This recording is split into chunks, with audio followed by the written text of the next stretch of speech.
ഈ വാർത്താ മണിക്കൂറിലെ പ്രധാന റിപ്പോർട്ടുകളുമായി വാർത്താമഴ ആരംഭിക്കുന്നു. ഞാൻ എസ് വിജയകുമാർ. തൃപ്പൂണിത്തുറ ചൂരക്കാട്ടെ പടക്ക സംഭരണശാലയിൽ ഇന്നലെയുണ്ടായ സ്ഫോടനത്തിന്റെ നടുക്കുന്ന CCTV ദൃശ്യം പുറത്ത്.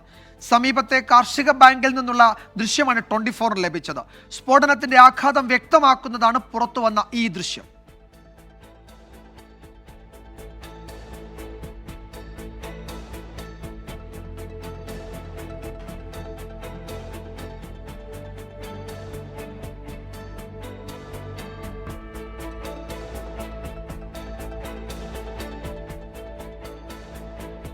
ഒമ്പതര മണിയായപ്പോഴേക്കാണ് ഈ വാൻ വന്ന് കയറണത്.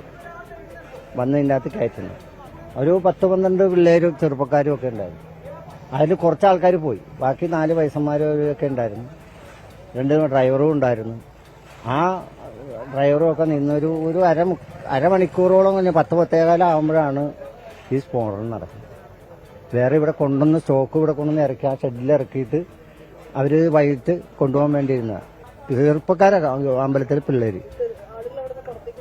പുറത്ത് 2 പേര് ടെറിച്ച് തീരുമ്പോൾ ഈ മതിലിന്റെ പറ്റൊക്കെ വന്നു. ഒരു വയസ്സായ ആള് ചോര കുളിച്ചിരിപ്പുണ്ടായിരുന്നു. ഒരുത്തൻ എണീറ്റിട്ട് ഞാൻ മരിക്കേ എന്നും പറഞ്ഞിട്ട് കിടന്ന് അലറി വിളിക്കണായിരുന്നു. പക്ഷെ ഞങ്ങൾക്ക് ഇവിടെ വന്ന് പിടിക്കാനാണ്. ഞങ്ങളുടെ കടയിൽ, ആ റേഷൻ കടയിൽ ഒരു ഫാമിലി ഞങ്ങളും മാത്രമേ ഉള്ളൂ. അതേസമയം വെടിക്കെട്ട് അപകടത്തിൽ മുഖ്യമന്ത്രിക്ക് അഗ്നിരക്ഷാസേന റിപ്പോർട്ട് കൈമാറി. നിയമവിരുദ്ധമായി വെടിമരുന്ന് സൂക്ഷിച്ചത് അപകട കാരണമായി. അലക്ഷ്യമായാണ് വെടിക്കെട്ട് സാമഗ്രികൾ കൈകാര്യം ചെയ്തതെന്നും റിപ്പോർട്ടിൽ പരാമർശമുണ്ട്. എക്സ്പ്ലോസീവ് ആക്ട് പ്രകാരം നടപടി വേണമെന്നും ശുപാർശ ചെയ്തിട്ടുണ്ട്. നഷ്ടപരിഹാരത്തിന് 285 പേർ ഇതുവരെ രജിസ്റ്റർ ചെയ്തു. നാട്ടുകാർ ആക്ഷൻ കൗൺസിൽ രൂപീകരിച്ച് രംഗത്തെത്തിയിട്ടുണ്ട്. ഇന്നലെ അപേക്ഷകൾ ഒത്തിരി വന്നിട്ടുണ്ടായിരുന്നു. അത് സമയം തികയാത്തതുകൊണ്ട് ഇന്ന് രാവിലെ അതിൻ്റെ ഒരു ക്യാമ്പ് വെച്ചിട്ടുണ്ട്. പിന്നെ ഈ പറഞ്ഞ പോലെ രാവിലെ മുതൽ ആൾക്കാർ എന്ത് ചെയ്യണം എന്നുള്ള ഒരു ഇതിലാണ്. കാരണം പിള്ളേർക്ക് സ്കൂളിൽ പോകണം, പ്രാഥമിക കാര്യങ്ങളൊന്നും നടന്നിട്ടില്ല.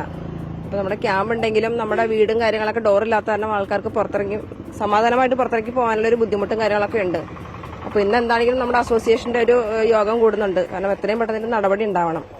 കാരണം കൊച്ചു കുട്ടികളടക്കം ഈ ഭയങ്കര സ്ഫോടനവുമായി ബന്ധപ്പെട്ട് കുട്ടികളടക്കം പേടിച്ചിരിക്കുന്ന ഒരു അവസ്ഥയാണ്. സ്കൂളിൽ പോകാൻ പറ്റാത്ത പിള്ളേരൊക്കെ ഉണ്ട് ഇപ്പോഴും. വിഷ്ണു സുരേഷ് വിവരങ്ങൾ നൽകും തൃപ്പൂണിത്തുറയിൽ നിന്ന്. വിഷ്ണു, ഈ ദൃശ്യങ്ങൾ, ഈ CCTV ഫുട്ടേജ്, അത് നമുക്കറിയാം, അത് ആ സമീപത്തുള്ള ഒരു കെട്ടിടത്തിൽ നിന്ന് ശേഖരിച്ചതാണ്. എത്ര ആഘാതം ആ മേഖലയിൽ തന്നെ ഉണ്ടായി എന്നത് ആ ദൃശ്യം വ്യക്തമാക്കുന്നുണ്ട്. കാരണം ആ വീടുകളാകെ, ആ മേഖലയിൽ നൂറുകണക്കിന് വീടുകൾക്ക് സാരമായ കേടുപാടുകളുണ്ട്.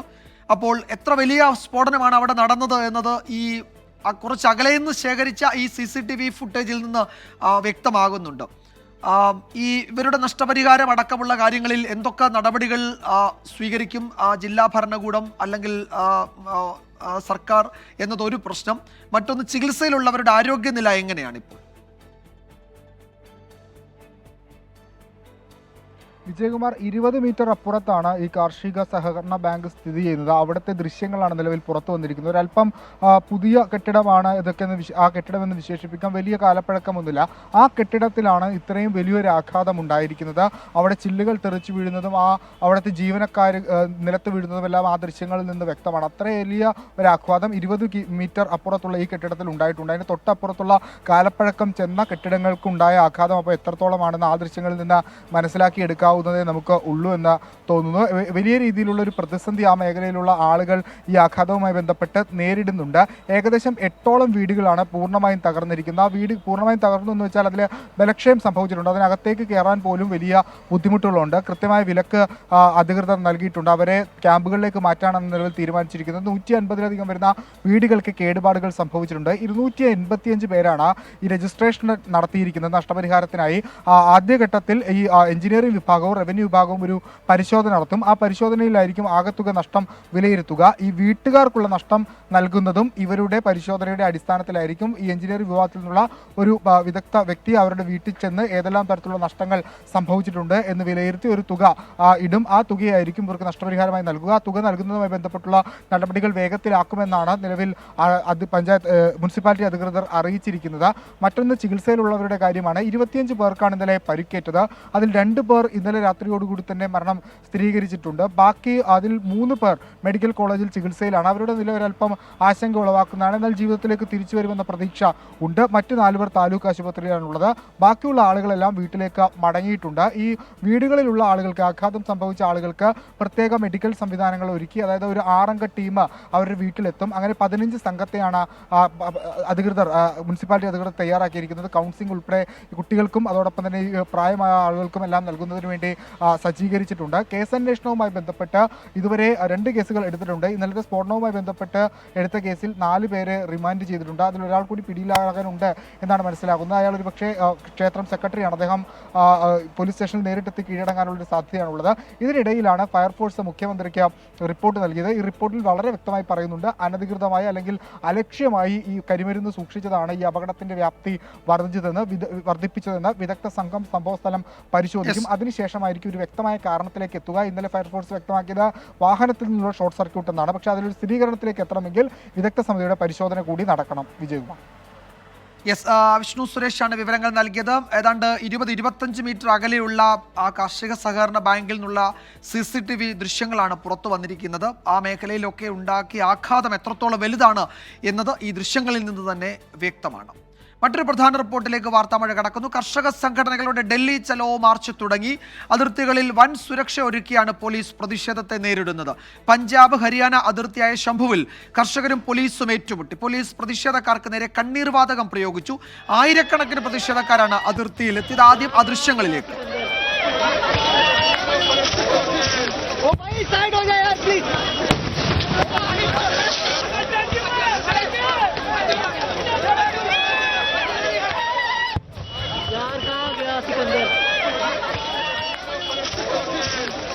साइड हो जाए यार प्लीज।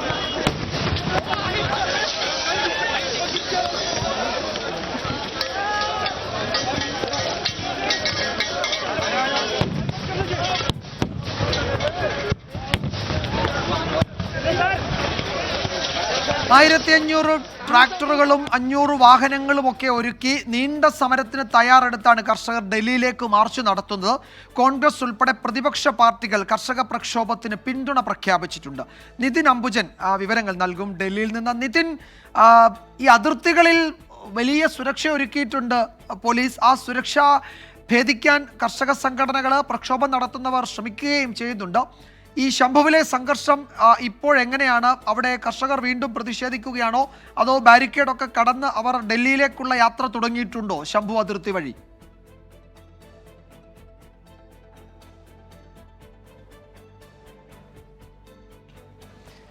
വിജുമാർ, പഞ്ചാബിൽ നിന്ന് ആരംഭിച്ച ഡൽഹി ചലോ കർഷക മാർച്ച് അത് അംബാല ദേശീയപാതയിൽ എത്തിയപ്പോൾ തന്നെ പോലീസ് തടയുകയായിരുന്നു. ശംഭു അതിർത്തിയിൽ വെച്ച് പോലീസ് തടഞ്ഞു. അതിനെ തുടർന്ന് വലിയ തരത്തിലുള്ള സംഘർഷം അവിടെ രൂപപ്പെട്ടു. കണ്ണീർ വാതക ഷെല്ലുകൾ പോലീസ് പ്രയോഗിച്ചു. അതോടൊപ്പം തന്നെ ഗ്രനേഡും പോലീസ് പ്രയോഗിച്ചു. എന്തായാലും ഇപ്പോഴും കർഷകരുടെ വലിയ മാർച്ച് പ്രതിഷേധം അവിടെ തുടരുകയാണ്. ശംഭു അതിർത്തിയിൽ ഇപ്പോൾ കർഷകരുടെ പ്രതിഷേധം തുടരുന്നുണ്ട്.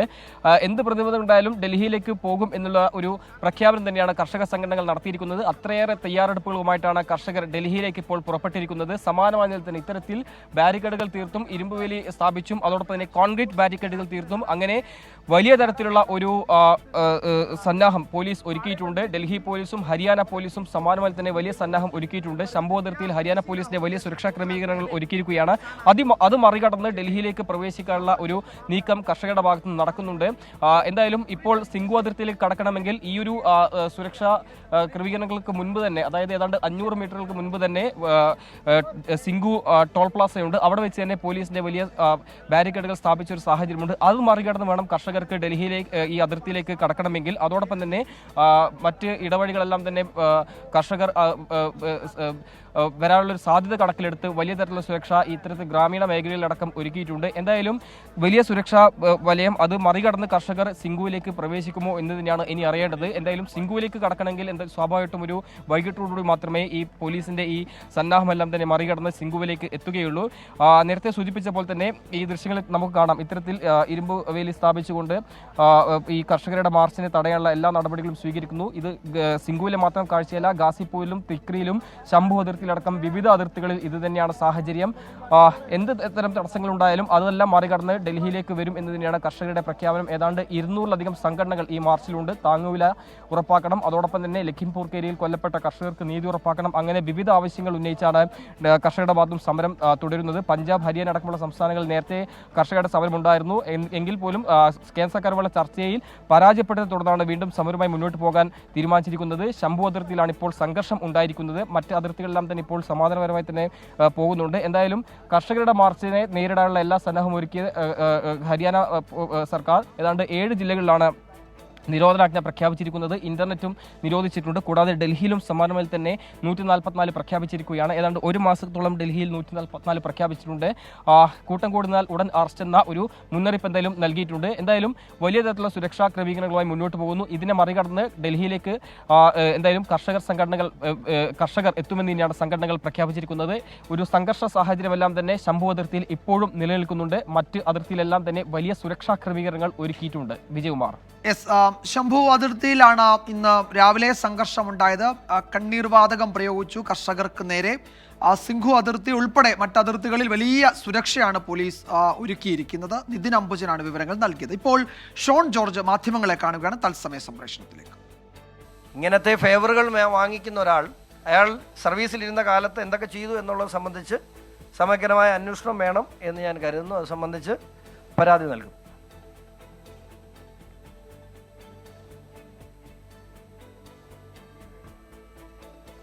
പരാതി ഇൻകം ടാക്സിന് കൊടുക്കണോ അതോ മിനിസ്ട്രിക്ക് കൊടുക്കണോ എന്ന് ആലോചിച്ച് തീരുമാനിക്കണം. കാരണം അദ്ദേഹം additional director of income tax പൊസിഷനിലിരുന്ന ആളാണ്. ധനകാര്യ മന്ത്രാലയത്തിനാണ് പരാതി നൽകേണ്ടത്. അത് ഒന്നുകൂടെ ആലോചിച്ച് തീരുമാനിക്കുക. എന്താണെങ്കിലും പരാതി നൽകും. ഞാൻ ഇപ്പം നിങ്ങളോട് സംസാരിക്കുന്ന ഈ സമയത്തും ഈ ഉദ്യോഗസ്ഥൻ മുഖ്യമന്ത്രിയുടെ ഓഫീസിൽ സ്പെഷ്യൽ ഓഫീസറായി ഉണ്ട്. ലാവലിൻ കേസിൽ കുറ്റവിമുക്തനാക്കിയെന്ന് അഭിമാനത്തോടു കൂടി പറയുന്ന, അല്ലെങ്കിൽ CBI കോർട്ട് കുറ്റവിമുക്തനാക്കിയെന്ന് അഭിമാനത്തോട് പറയുന്ന മുഖ്യമന്ത്രിയുടെ എങ്ങനെ കുറ്റമുക്തനായി എന്നുള്ളതിനുള്ള ഒരു ചൂണ്ടുപലകയാണ് ഇതുപോലെ ഒരു ഡോക്യുമെൻ്റ്. അങ്ങനെ എത്രയോ സ്വാധീനങ്ങൾ സ്വാഭാവികമായി ഉണ്ടായിട്ടുണ്ടാകും. കഴിഞ്ഞ ടൈമിലുണ്ടായിരുന്നു. ഇത് ഈ റിപ്പോർട്ട് കൊടുക്കുന്നത് 2008-ലാണല്ലോ. അതിനുശേഷം സ്വാഭാവികമായിട്ടും ഇവർ ഈ പിണറായി വിജയൻ്റെ 2016 മന്ത്രിസഭാ കാലഘട്ടത്തിലാണ്. എനിക്ക് ഡേറ്റ് കറക്റ്റായിട്ട് എനിക്ക് ഇപ്പോഴുണ്ട്, അത് കാര്യം സംശയം. സ്റ്റിൽ ഇന്ന് രാവിലത്തെ ഡാറ്റയാണ് നിങ്ങളുടെ ഈ തന്നിട്ടുള്ളത്. മുഖ്യമന്ത്രിയുടെ ഓഫീസ് ബേഴ്സിൻ്റെ ലിസ്റ്റിൽ ഇന്ന് രാവിലത്തെ ഡാറ്റ 4-ാമത്തെ ആളാണ്.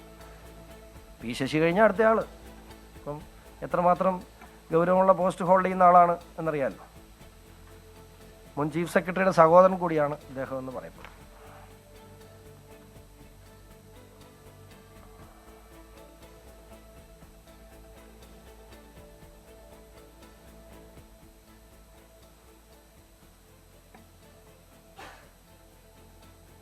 മുഖ്യമന്ത്രിയുടെ പേഴ്സണൽ സ്റ്റാഫിലെ ഉദ്യോഗസ്ഥൻ R. മോഹനനെതിരെയാണ് ഷോൺ ജോർജ് ഇപ്പോൾ ആരോപണം ഉന്നയിക്കുന്നത്. 2008-ൽ ലാവ്ലിൻ കേസിൽ ക്ലീൻ ചിറ്റ് നൽകിയ ഇൻകം ടാക്സ് ഉദ്യോഗസ്ഥൻ R. മോഹനൻ മുഖ്യമന്ത്രിയുടെ പേഴ്സണൽ സ്റ്റാഫാണ്. ഉദ്ദിഷ്ട കാര്യത്തിന് ഉപകാരസ്മരണയാണ് ഈ നിയമനമെന്നാണ് ഷോൺ ജോർജ് ആരോപിക്കുന്നത്. R. മോഹനനെതിരെ കേന്ദ്ര സർക്കാരിനെ സമീപിക്കും എന്നാണ്, ധനകാര്യ മന്ത്രാലയത്തിന് പരാതി നൽകുമെന്നാണ് ഇപ്പോൾ ഷോൺ ജോർജ് മാധ്യമങ്ങളോട് പറഞ്ഞത്. നമ്മൾ വീണ്ടും ഡൽഹിയിലേക്ക് പോകുന്നു. കർഷക സമരം ഡൽഹിയിലെത്തുമ്പോൾ സ്വീകരിക്കേണ്ട മുൻകരുതലുകൾ സംബന്ധിച്ച് വലിയ ക്രമീകരണമാണ് അവിടെ ഏർപ്പെടുത്തിയിരിക്കുന്നത്. ബൽറാം നെടുങ്ങാടിയാണ് വിശദാംശങ്ങളുമായി ഡൽഹിയിൽ നിന്ന് തുടരുന്നത്. ബൽറാം, ഇന്ന് കോടതിയിലേക്ക് ഹർജി എത്തിയിരുന്നു. അഭിഭാഷകർക്ക് ബുദ്ധിമുട്ടുണ്ടായാൽ അറിയിക്കണമെന്ന് ചീഫ് ജസ്റ്റിസ് വാക്കാൽ നിർദ്ദേശിച്ചിട്ടുണ്ട്. ഡൽഹിയിൽ എന്തൊക്കെ ക്രമീകരണങ്ങളാണ് ഏർപ്പെടുത്തിയിരിക്കുന്നത്? നിരോധനാജ്ഞ പ്രഖ്യാപിച്ചിട്ടുണ്ട് ഏറെ നാളത്തേക്ക് തന്നെ ഡൽഹിയിൽ. എന്താണ് പുതിയ വിവരങ്ങൾ?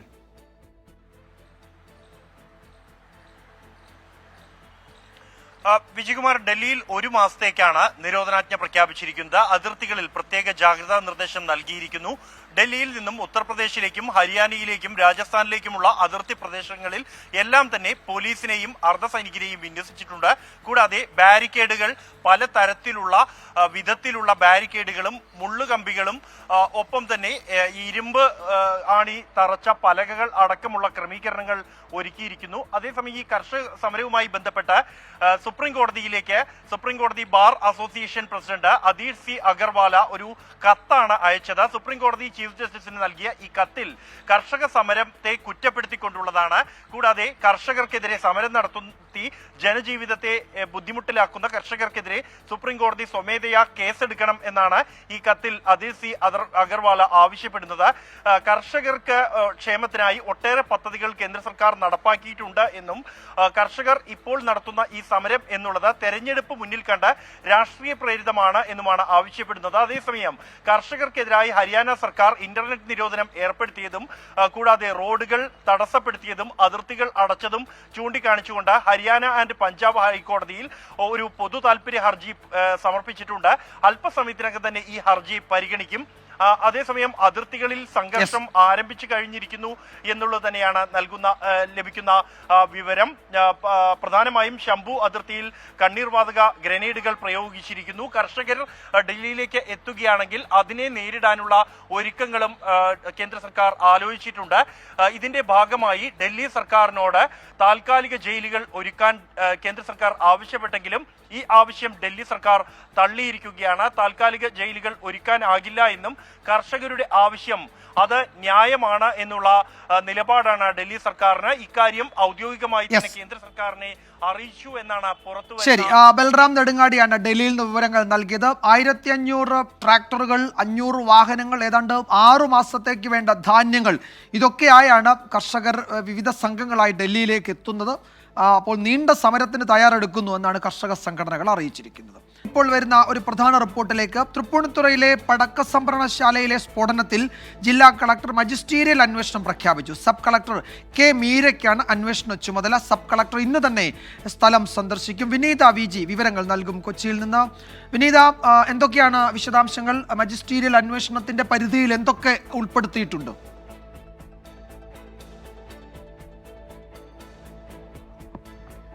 വിജയകുമാർ, ഇതിൽ കൃത്യമായിട്ടുള്ളൊരു അന്വേഷണം വേണമെന്നുള്ളത് തുടക്കം മുതൽ തന്നെ ഒരു ആവശ്യമായിരുന്നു. ഈ ഘട്ടത്തിലാണ് ഇപ്പോൾ മജിസ്റ്റീരിയൽ തലത്തിലുള്ള അന്വേഷണത്തിന് ഉത്തരവിട്ടിരിക്കുന്നത്. ജില്ലാ കളക്ടറാണ് ഇപ്പോൾ മജിസ്റ്റീരിയൽ തലത്തിലുള്ള ഒരു അന്വേഷണത്തിനായി ഉത്തരവിട്ടിരിക്കുന്നത്. ഇതിൽ സബ് കളക്ടറാണ് അന്വേഷണ ചുമതല സബ് കളക്ടർക്കാണ് നൽകിയിരിക്കുന്നത്. സബ് കളക്ടർ കെ മീരയ്ക്കാണ് അന്വേഷണ ചുമതലയുള്ളത്. അവർ അല്പസമയം മുൻപ് തന്നെ ഇന്ന് തന്നെ ഈ സ്ഥലത്തെത്തി ഇവിടെയുള്ള വിശദാംശങ്ങളൊക്കെ തന്നെ പരിശോധിക്കുമെന്നാണ് അറിയുന്നുള്ളത്. ഈ സ്ഥലം സന്ദർശിക്കുകയും ചെയ്യും. ഒപ്പം തന്നെ സമീപവാസികൾ അവർക്ക് എന്തൊക്കെയാണ് പറയാനുള്ളത്, ഈ അപകടത്തിൽ പരിക്കേറ്റവരെയൊക്കെ തന്നെ നേരിട്ട് കണ്ട് അവരുടെയൊക്കെ വിശദാംശങ്ങൾ അവരിൽ നിന്നൊക്കെ തേടിക്കൊണ്ട് തന്നെയായിരിക്കും ഈ അന്വേഷണവുമായി മുന്നോട്ട് പോവുക. പോലീസിന്റെ അന്വേഷണം ഒരു ഭാഗത്ത് പുരോഗമിക്കുന്നുണ്ട്. പോലീസിന്റെ അന്വേഷണവുമായി ബന്ധപ്പെട്ട നിലവിൽ 4 പേരുടെ അറസ്റ്റിലേക്കാണ് കാര്യങ്ങൾ എത്തിയിരിക്കുന്നത്. പക്ഷേ നേരത്തെ തന്നെ ഇത് കൃത്യമായിട്ടുള്ള ലൈസൻസോ അല്ലെങ്കിൽ കൃത്യമായിട്ടുള്ള നിയമ നടപടികളൊന്നും സ്വീകരിക്കാതെ തന്നെയാണ് ഈ പടക്കം ഇവിടെ എത്തിച്ചതെന്നുൾപ്പെടെയുള്ള ആരോപണങ്ങളും തെളിവുകളും വാദങ്ങളും ഒക്കെ തന്നെ പുറത്തു വന്നിരുന്നു. ഇക്കാര്യങ്ങളെല്ലാം വളരെ കൃത്യമായി തന്നെയായിരിക്കും മജിസ്റ്റീരിയൽ തലത്തിലുള്ള അന്വേഷണത്തിൽ പരിശോധിക്കുക. കൃത്യമായി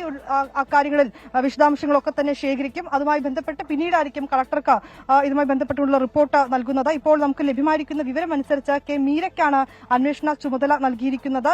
സബ് കളക്ടറാണ്. അവർ ഇന്ന് തന്നെ ഈ സ്ഥലത്തെത്തി ഈ സ്ഥലം സന്ദർശിക്കും. ശേഷം ഇവിടെയുള്ള പ്രദേശവാസികളുടെ ഒക്കെ അവരുടെ വിശദാംശങ്ങളും അവരുടെ വിവരങ്ങളും ഒക്കെ തന്നെ തേടും. ഒപ്പം തന്നെ പ്രദേശവാസികളെ സംബന്ധിച്ചിടത്തോളം അവർ പറയുന്ന മറ്റൊരു കാര്യം, അവർക്ക് ഉടനടി തന്നെ നഷ്ടപരിഹാരം ഉൾപ്പെടെയുള്ള കാര്യങ്ങളിൽ ഒരു അന്തിമ തീരുമാനം കൊണ്ടുവരാൻ.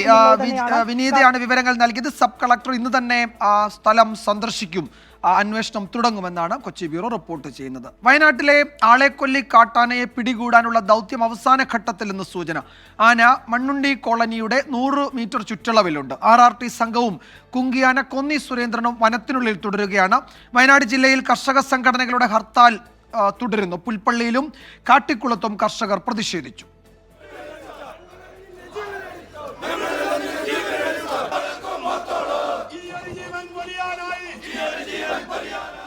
അരുൺ പാറയ്ക്കൽ കൂടുതൽ വിവരങ്ങൾ നൽകും. അരുൺ, ഈ ദൗത്യം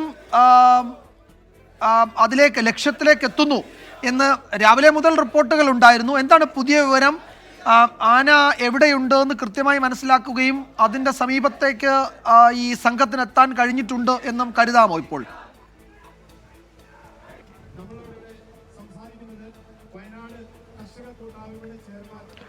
വിജയകുമാർ, ഈ ബേലൂർ മഗ്ന ഓപ്പറേഷൻ അതിൻ്റെ അവസാന ലാപ്പിലേക്ക് കടക്കുന്നു എന്നതിൻ്റെ സൂചനയാണ് നമുക്ക് ലഭിച്ചുകൊണ്ടിരിക്കുന്നത്. ഇപ്പോൾ ഞാൻ നിൽക്കുന്നത് മണ്ണുണ്ടി കോളനിയാണ്. കോളനിയുടെ തൊട്ടപ്പുറത്ത് ഒരു തോടുണ്ട്. നമുക്ക് ആ ദൃശ്യങ്ങളിൽ കാണാവുന്ന പോലെ തന്നെ ഒരു തോടുണ്ട്. ആ തോടിനപ്പുറത്താണ് ഈ വനമേഖലയുള്ളത്. ഈ വനമേഖലയ്ക്കകത്ത് 100 മീറ്റർ ചുറ്റളവിൽ ഈ ആനയുണ്ടെന്നാണ് വനം വകുപ്പ് ഇപ്പോൾ സ്ഥിരീകരിച്ചിരിക്കുന്നത്. എന്തായാലും ഓപ്പറേഷൻ അതിൻ്റെ അവസാന ലാപ്പിലേക്ക് കടക്കുന്നു എന്നതിൻ്റെ സൂചനയാണ്. ആനയെ മയക്കുവെടി വെക്കാനുള്ള വെറ്റിനറി സർജൻ ഉൾപ്പെടെയുള്ള ആളുകൾ നേരത്തെ തന്നെ അങ്ങോട്ടേക്ക് കടന്നുപോയിരുന്നു. നമുക്ക് ഈ ദൃശ്യങ്ങളിൽ കാണാവുന്ന പോലെ തന്നെ ആളുകൾ, ഈ കോളനിയിൽ താമസിക്കുന്ന ആളുകൾ ഇവിടെ നിലയുറപ്പിച്ചിട്ടുണ്ട്. അവർ ഈ ആനയെ മയക്കുവെടി വെക്കുന്നത് കാണുന്നതിന് വേണ്ടി ഇവിടെ നേരത്തെ തന്നെ നിലയുറപ്പിച്ചിട്ടുണ്ട്.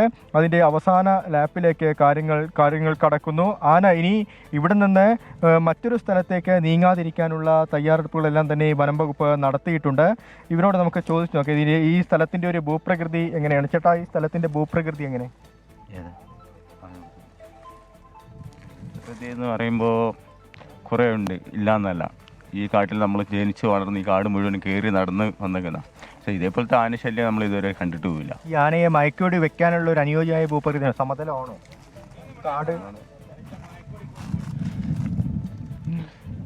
കാടിന്ന് കൊണ്ടുപോകാൻ നല്ലതാണ്. കുറേ ജനങ്ങൾക്ക് ഉപകാരമാണ്, നമുക്കും ഉപകാരമാണ്. നമ്മൾ ഈ തേനും മറ്റേ കിഴങ്ങിനൊക്കെ മാന്താൻ വേണ്ടി എല്ലാം പോകുന്ന ടീമാണ്. പിന്നെ അത്രയും ശല്യം കുറയുന്നത് നല്ലതാണ് എല്ലാവർക്കും. അരുൺ പാറയ്ക്കലാണ് വിവരങ്ങൾ നൽകിയത്. ഈ ആനയെ പിടികൂടാനുള്ള ദൗത്യം അവസാന ഘട്ടത്തിലാണ് എന്ന സൂചനയാണ് ഇപ്പോഴും വരുന്നത്. പക്ഷേ അത് വിജയം കാണുമോ എന്ന് പറയാറാവുന്നതേ ഉള്ളൂ. ആളുകൾ കാത്തിരിക്കുന്നുണ്ട്. വനം വകുപ്പ് വിവരങ്ങൾ അപ്ഡേറ്റ് ചെയ്യും അടുത്ത മണിക്കൂറുകളിൽ എന്നാണ് മനസ്സിലാക്കാൻ കഴിയുന്നത്. ഈ റിപ്പോർട്ടോടെ വാർത്താമഴ അവസാനിക്കുന്നു.